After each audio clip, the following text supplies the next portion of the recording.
So, kamusta po mga ka-Streetwise? Ako po si Takeru Miyamoto at welcome po sa aking munting channel. So, mga kababayan, alam nyo, ang nakakapagtaka dito, di ba? Si Hanilet pala ang dapat nakasama ni Duterte papuntang dahig. Kasi natural yun, di ba? Natural yun. Kunwari, kayo, di ba? Kunwari kayo, hinuli kayo ng pulis. O, syempre, ang una ninyong dadalhin, asawa ninyo. Natural yun, di ba? Kung mahal kayo ng asawa ninyo, sasama yung asawa ninyo sa inyo. Pera lang, kung hangahabo lang sa inyo pera. Si Hanilet bata pa, tandaan ninyo. Ilang taon na si Hanilet? Sintanda ko lang ba si Hanilet? Tingnan ko nga. Siya na, ngayon ko ni-research. search ko lang, ilang taon na ba si Hanilet? Hanilet Abansenya, hanapin ko nga dito. Hanilet Abansenya. Tingnan ko lang, 55 pala. 55. May edad na rin pala, no, 55.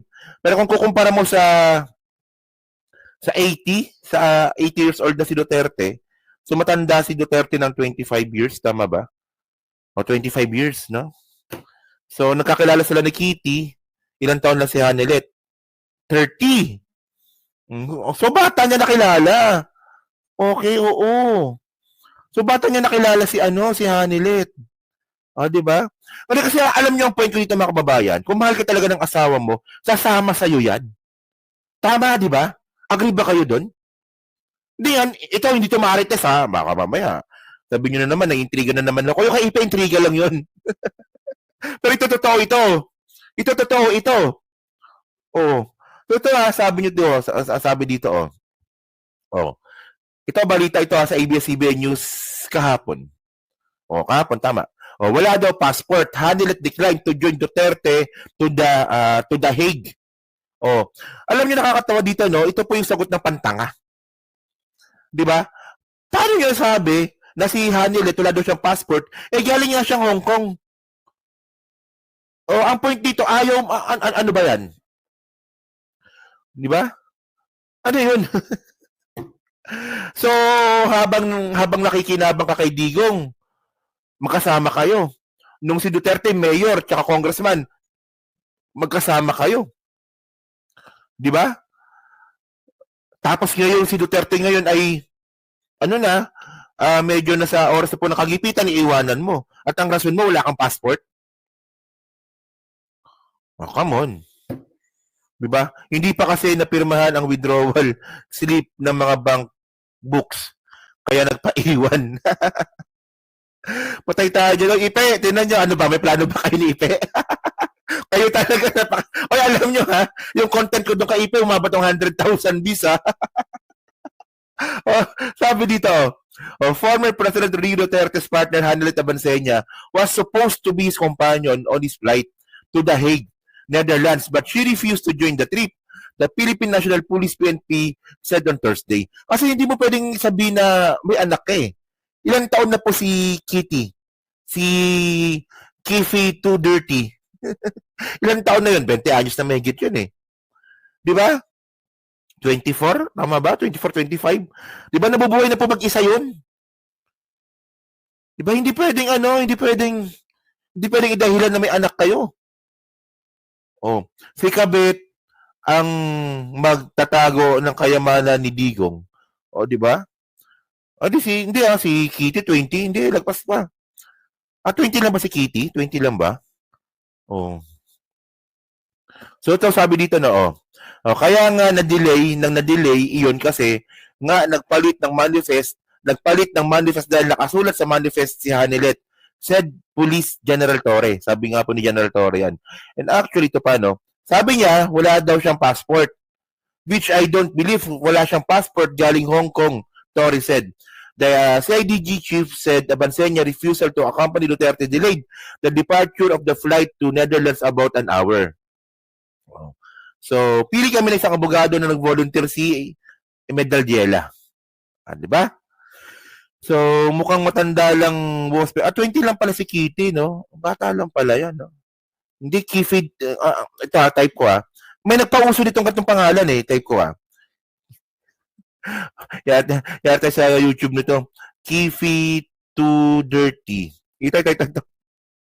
Ito yung kumakalat ngayon sa ano sa Facebook, no? Yan. Ito na pangalan niya. Kifi Too Dirty.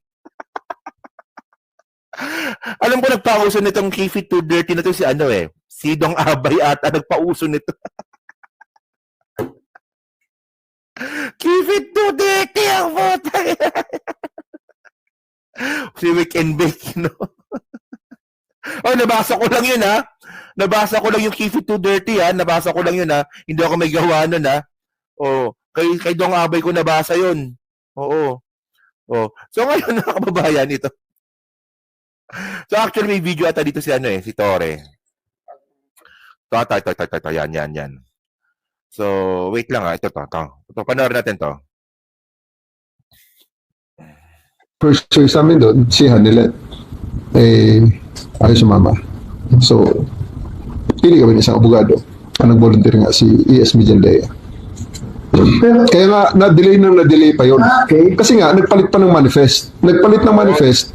Dahil ang nakasulat sa manifest si Hanilet Hindi ayaw lumipad ng aeroplano, ayaw lumipad ng mga piloto kung hindi tama ang manifest. Kasi nga, lisensya naman nila ang nakataya doon. Unauthorized passenger yun pag nagkataon.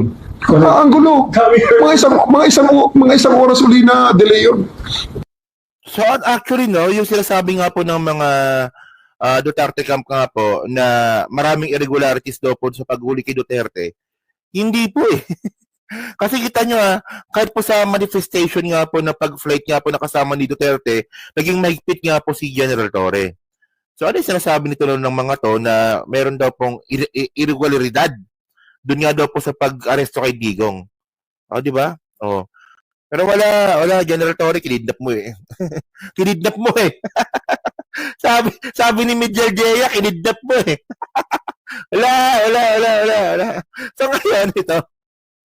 Diba yan. So alam nyo ito ito yung malupit Ito nadaanan ko lang to.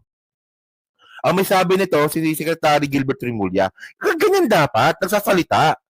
'Di ba? Naalala nyo 'di ba nung nakaraan, 'di ba? Sinasabi ko, bakit hindi maramdaman si Secretary Gilbert Rimulya? At least ngayon nagsasalita na ngayon. 'Di ba? At least naramdaman na natin. Ngayon anong sabi ni Secretary Gilbert Rimulya? Rimulya, Duterte lawyers push for HK stay, but his kids brought him back. Bobo talaga ng mga anak ni Digong. Alam niyo mga kababayan, nakakatawa dito. Alam na po ng Duterte camp matagal na. 'Di ba? Alam na po ng Duterte camp, may nag-leak nga po kasi. No? Na ito nga pong arrest warrant nga po ni Digong ay nandyan na.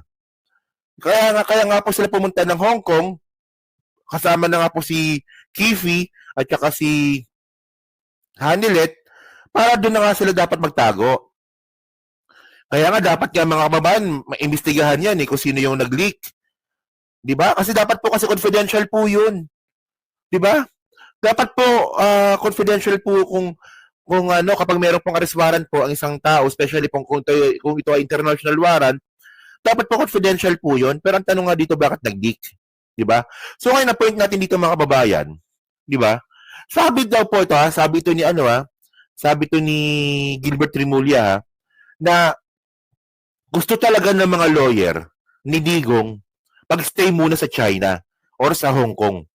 Diyan muna kayo sa Hong Kong. Magtago muna kayo diyan. 'Di ba? Kasi nga meron ng arrest warrant, nag-leak ng arrest warrant. Pero sabi ng mga anak niya, "Wag, bumalik ka dito." Ganun po katanga yung mga anak ni Digong. Bobo, 'di ba? Ngayon anong nagawa ninyo? Yan kasi problema sa inyo. Akala niyo John Vic pala. John Vic Rimulya pala. Sensya na. Gilbert ako ng Gilbert. John Vic pala. Thank you. John Vic Rimulya pala. Okay. So, ganyan po kasi sila mga kababayan. Para makuha natin yung point na basahin natin Sabi to ni John Vic Rimulya. Gilbert ako ng Gilbert. Visit na yan. Sabi ni John Vic Rimulya. Rimulya said Anyo had shared with the group the intelligence information that he gathered. Okay? Such as the conversation on whether or they should go home. I think the lawyers were prevailing him to stay in Hong Kong or in China. And the children prevailed him to go home, he said. Parang ganun ang lumalabas based sa mga sources. Tingnan nyo mga kababayan, no? Yung mga anak nga po ni Duterte, yung mga anak po ni Duterte, ang iniisip pa rin po nila, yung kanilang political career. Tandaan natin, no, kung wala pong Digong, wala pong PDP laban, wala po yung mga Duterte po na yan sa politika. Pati yung mga senatoriables po ng PDP laban, bulok po yan. O, di ba? Ganyan sila kawalang hiya. Kahit tatay po nila, isusugal po nila, di ba, para lang sa kanilang politika. O, tingnan ninyo, di ba? Ito common sense lang, ha. Ano, ilabas natin yung pagiging Duterte critic natin. Common sense lang. Kunwari kayo, nasa sitwasyon kayo ng mga Duterte. Alam nyo yung tatay nyo may arrest warrant. At sa Hong Kong na, nakalabas na ng Pilipinas. Pauwiin nyo pa ba? Di ba? Pauwiin nyo pa ba? O syempre ako hindi na. Di ba? Ilabas lang natin yung pagiging pagiging Duterte critic. Ang logic natin dito, bilang isang anak. Bilang isang pamilya. O pag sa tatay ko nangyari yun, tayo, ganun muna umuwi, may arrest warrant ka dito. O ngayon, pinauwi ninyo, ano nangyari? O di ba? Tanga kasi kayo. Yan ang problema ninyo, di ba? Simpleng problema ng pamilya ninyo, hindi nyo masolusyonan. Paano pa kaya yung problema ng buong Pilipinas? O di ba? Hindi sa pagiging hindi sa pagiging pro Duterte or anti-Duterte, pagiging anak ang pinag-uusapan natin dito.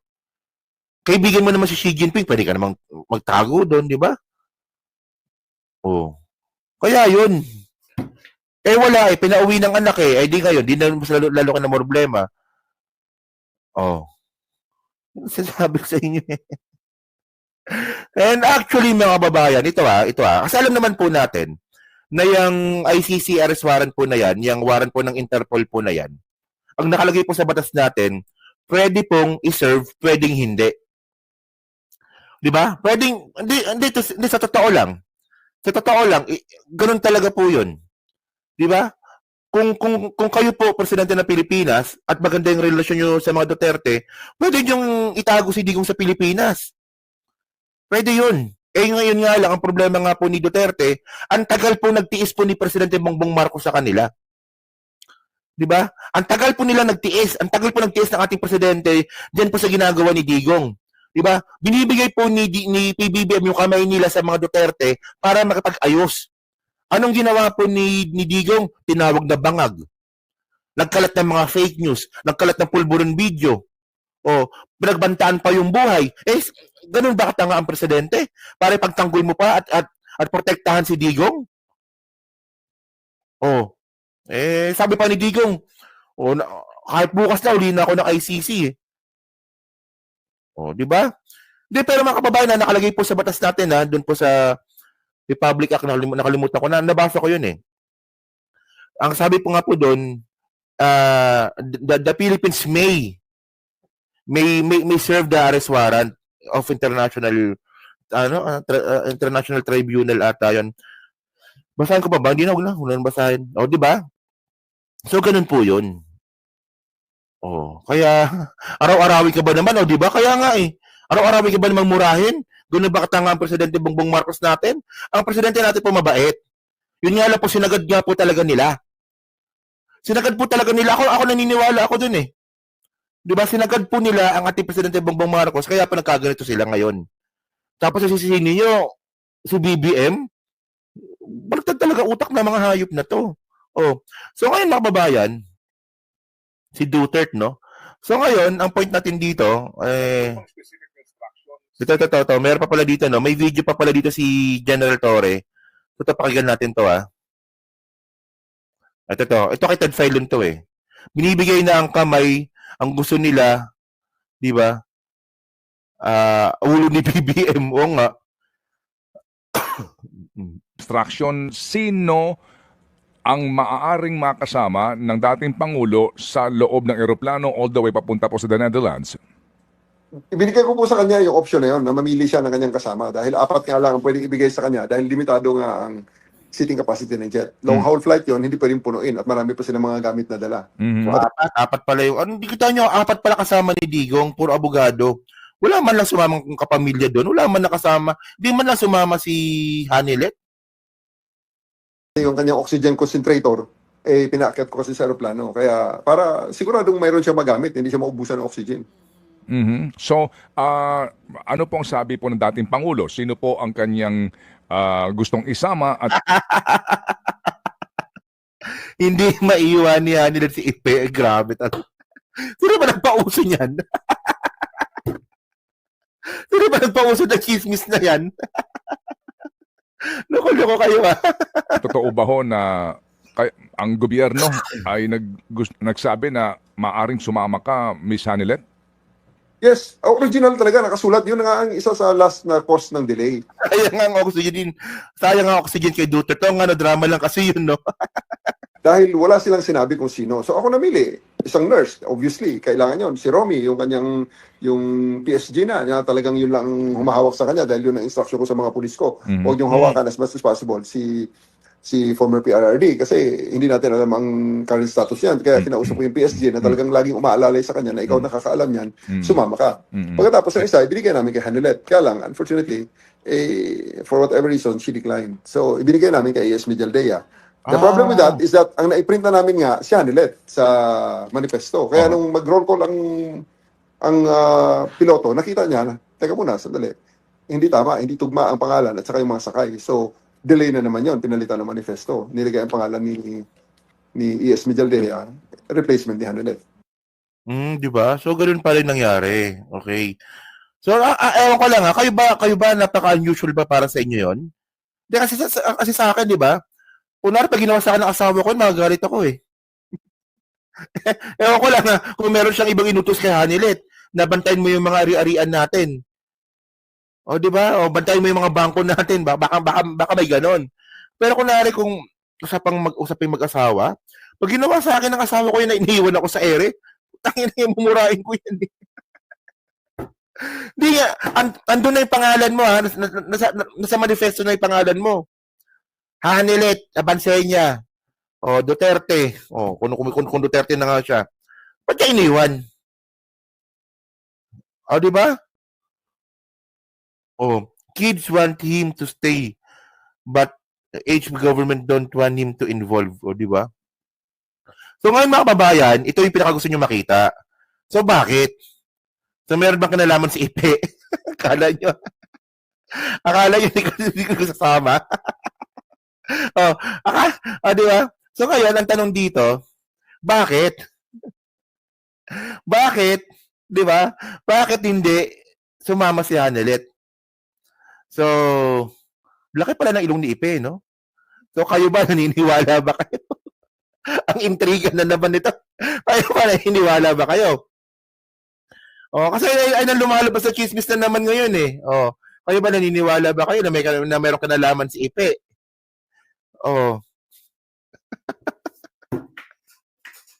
Wala yan, si Mr. Duterte talaga, 100%. Ay, nako ko ba? Masarap daw kasi yung bawal. Ayaw iwan ni Hanilet si Ipe. Uy, si Ipe, babaero yan. Inamin niya rin yan, ha? Pa-confirm pa-confirm natin, no? Pa-confirm natin kay Christopher Min. Kausapin ko si Jake Magnus.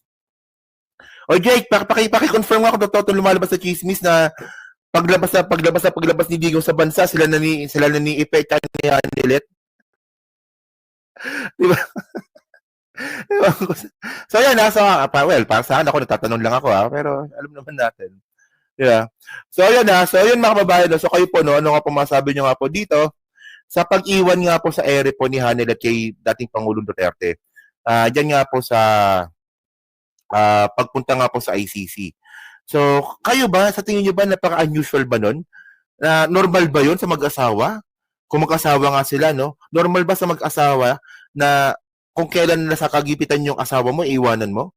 Or sa tingin niyo baka meron lang binilin si Digong kay Hanilet na bantayan mo yung Pilipinas, bantayan mo yung kung ano man. Kung yung mga bank accounts natin, bantayan mo. Kasi matagal akong mawawala. Not normal, di ba? Sabi nga po ni Lexter, di ba? So yan, nasa comment na po sa baba at binabasa ko pong lahat yan. Nandiyan po si Team Replay. Siyempre, palike, pa-subscribe at hindi na makalabisan, pa-share na rin po ng video po na to. So thank you mga kababayan, and the next topic po tayo, no?